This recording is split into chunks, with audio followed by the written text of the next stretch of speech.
A wet Waldo. A wet Waldo. Hey, hello, I'm Kråkan, also known as Corvus Cornix, and welcome to Yacc, yet another Crowcast where I pick a game I played for a week and then I'll talk about it.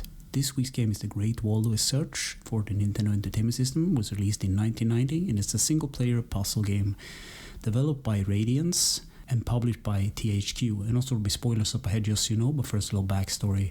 So sometimes you make bad choices, and it happens to everyone. It's just part of human life and everything.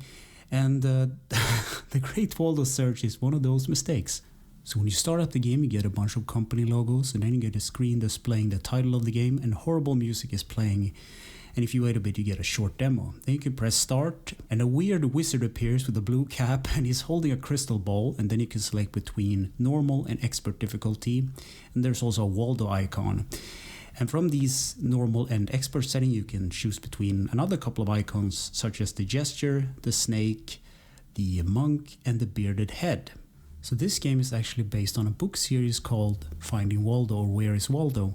So the whole idea of the game is to find Waldo in this game, and he's basically a slim, tall guy wearing a polka-striped cap and a sweater with blue jeans. And he also wears glasses.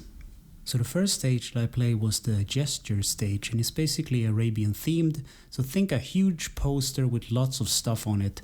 And at the top of the screen, there are a couple of items you need to find. It's always a scroll and Waldo himself. And there's occasionally Waldo's dog, I guess. So I didn't know this when I started playing, but you're supposed to find these scrolls to a white-bearded wizard. I don't know why. There's probably some explanation in the booklet. But if you don't manage to find all the things that you're supposed to find on this stage, you get a game over. You need to start over. The second stage I played was the snake stage, and it's basically about dragon knights and worms underground. And if it sounds weird, that's because this game is weird. This is also where I found Waldo's dog for the first time, and it's basically a mini game where you fly around on a magical carpet and collect points.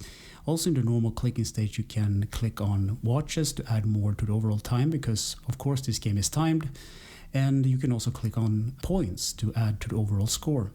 And now it's time for the monk stage. This stage is weirdly influenced by Star Wars, so I'll try to explain, but there are these blue and red hooded figures. Some of them are holding lightsabers, and the music is kind of hinting at Star Wars at times as well. And if you pause the game, the wizard will appear staring directly into your soul with his black eyes, and it's kind of terrifying.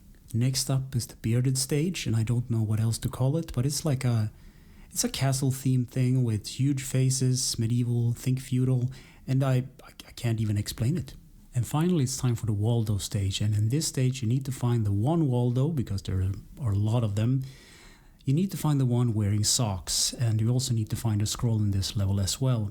I also play the expert mode, and in this mode things, are more hidden, let's just say that. Things appear in front of the things you need to find, and well, that's about it. This game is actually really short.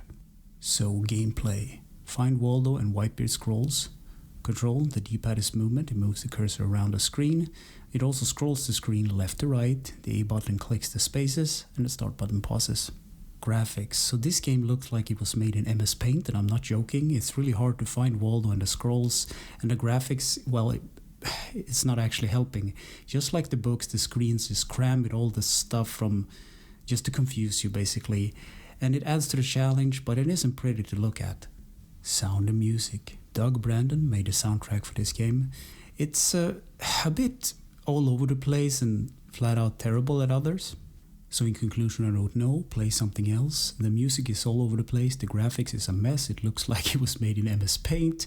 But the game is pretty short, and it's easy to beat if you know what you're doing. This also exists on the SNES, PC, Sega, and probably more platforms to count on. So some mediums are actually good for games, and this is a good example of something that should have stayed in book form, in my opinion. So, I don't know, play a better puzzle game or look at the books if you're really curious, but otherwise stay away from this game. So anyway, thanks for listening and or watching, and take care.